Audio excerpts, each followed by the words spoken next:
Oke, di video sebelumnya kita sudah berhasil untuk mengkonekkan Fiber App kita, aplikasi GoFiber kita dengan database MySQL. Selanjutnya kita akan membuat migration. Sebelum kita membuat migration, kita akan membuat entity-nya dulu. Entity untuk user, sederhana saja. Kita masukkan dia ke dalam sebuah package model. Ya, package model. Kemudian kita buat lagi nama, kita taruh di dalam folder entity ya. Jadi nanti package-nya adalah package entity. Kemudian kita kasih nama user entity.go seperti itu. Oke, di sini kita sudah memiliki package entity. Kemudian kita buat struct user.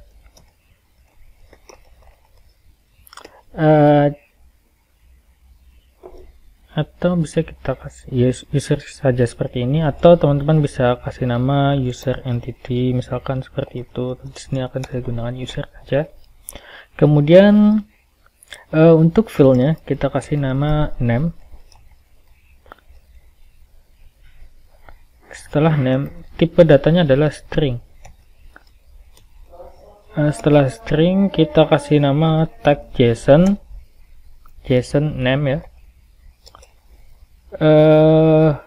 Kemudian untuk CRM nya ya kita bernamain dulu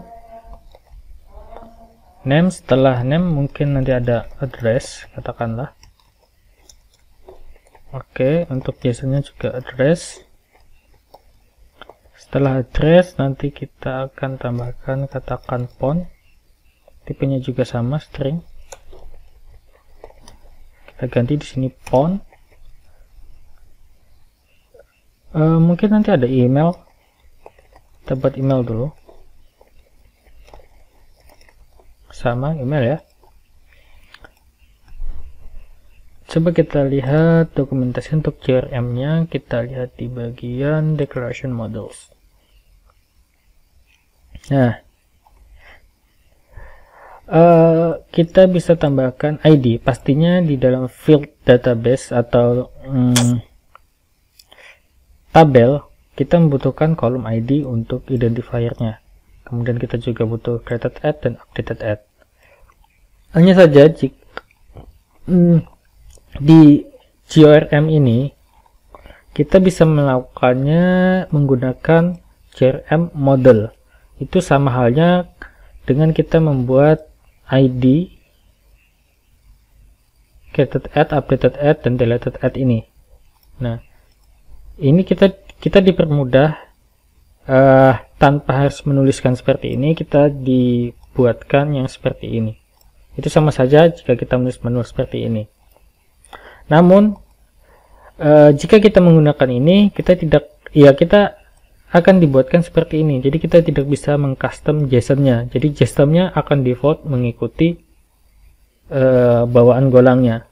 Ya, misalkan kita ingin hurufnya ada lowercase semua, huruf kecil semua, kita harus mengcustom, menulis secara manual seperti ini. Kemudian kita kasih tag JSON dan kita kasih alias ya dengan lowercase. Nah, saya lebih senang saya tulis manual saja. Kalau teman-teman ingin ikut default seperti ini, teman-teman bisa gunakan langsung seperti ini saja. Oke, kita kembali ke editor kita. Pertama saya buat ID, kita buat unt, tagnya adalah ID kecil ya. Oke, seperti ini. Kemudian kita lihat tadi dimintanya untuk membuat menggunakan CRM primary key. Jadi kita pastekan di sini CRM primary key.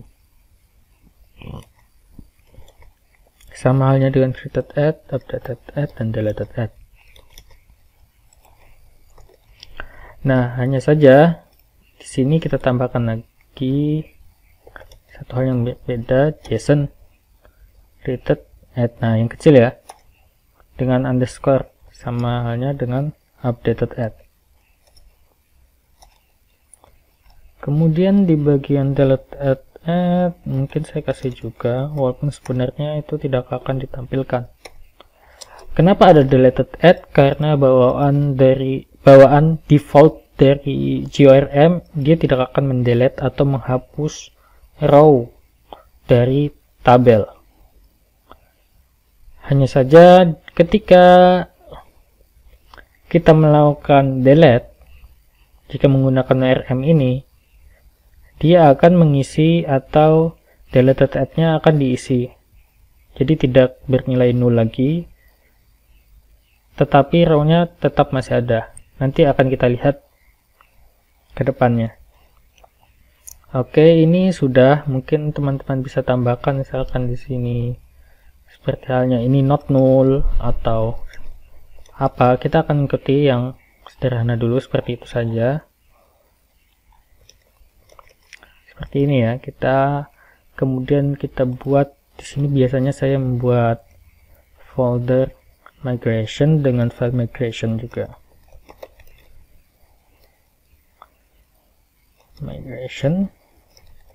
migration.go.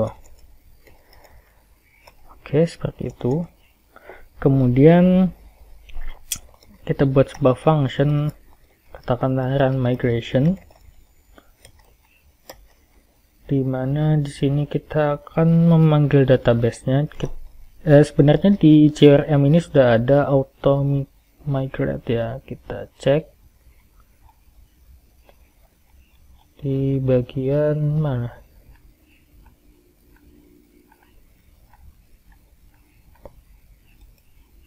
Sepertinya di connect database. Oke, kita cari di searching saja di sini auto migration. Nah, ini di sini sudah ada caranya melakukan auto migration.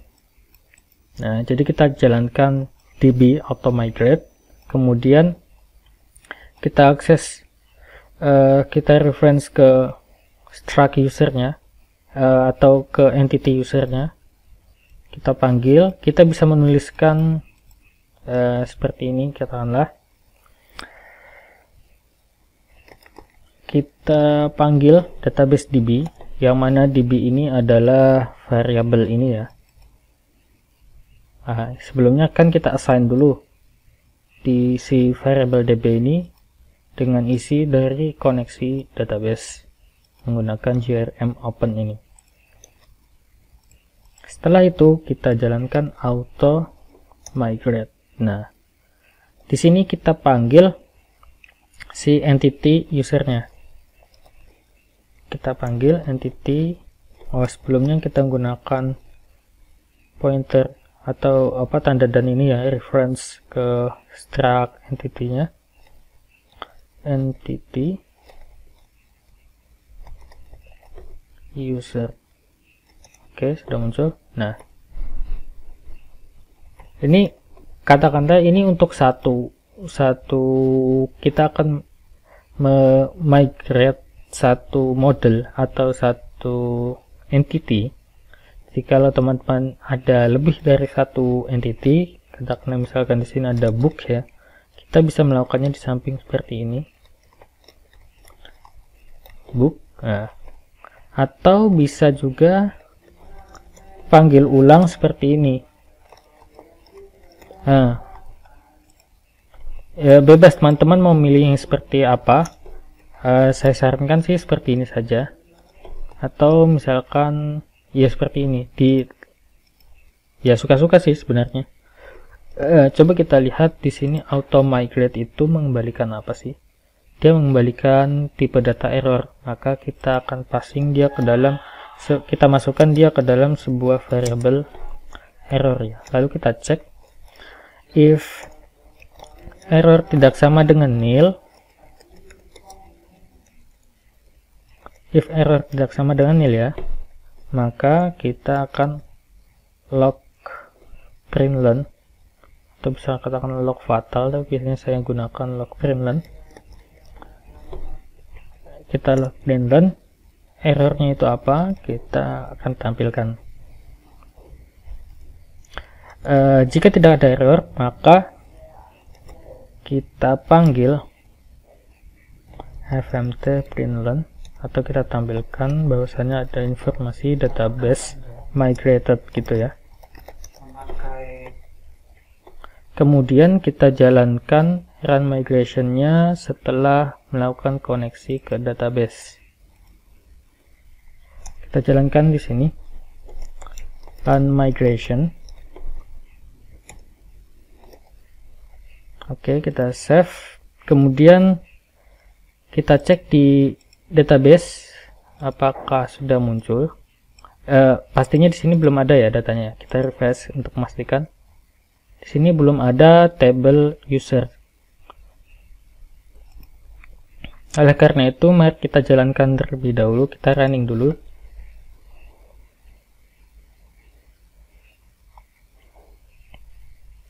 Kita running, kita tunggu masih compiling dan juga masih menyiapkan untuk MySQL-nya ini.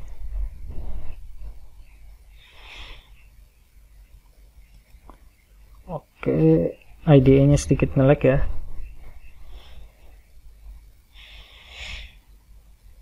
Jadi di sini masih kosong, tidak ada table.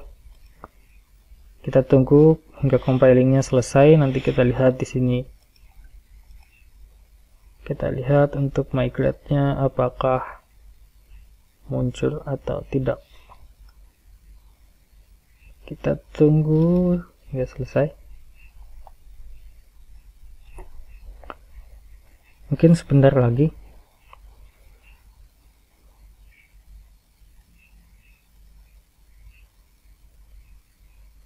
Nah, ini kita kasih komen saja terlebih dahulu. Katakanlah ini untuk run migration seperti itu. Nah, jika teman-teman lihat di sini, pertama dia berhasil connect ke database. Kemudian di sini ada slow SQL karena proses SQL-nya mungkin di sini ditunjukkan lebih dari 200 milisecond. Sini dia membuatkan kita sebuah tabel users ya. Kemudian database migrated. Nah, ini mungkin karena laptop saya sangat lambat, jadi memang prosesnya agak lama. Jika kita lihat di sini, kita refresh dulu ya. Oke, kita tunggu. Nah, ya sudah, kita lihat di sini ada tables. Dimana jika kita buka ada satu users table. Kemudian jika kita buka lagi, di sini akan terdapat 8 kolom. Kita buka, di sini ada ID kolom, auto increment ya. Atau bisa teman-teman klik di sini, kita buka di sini. Bisa muncul di sini.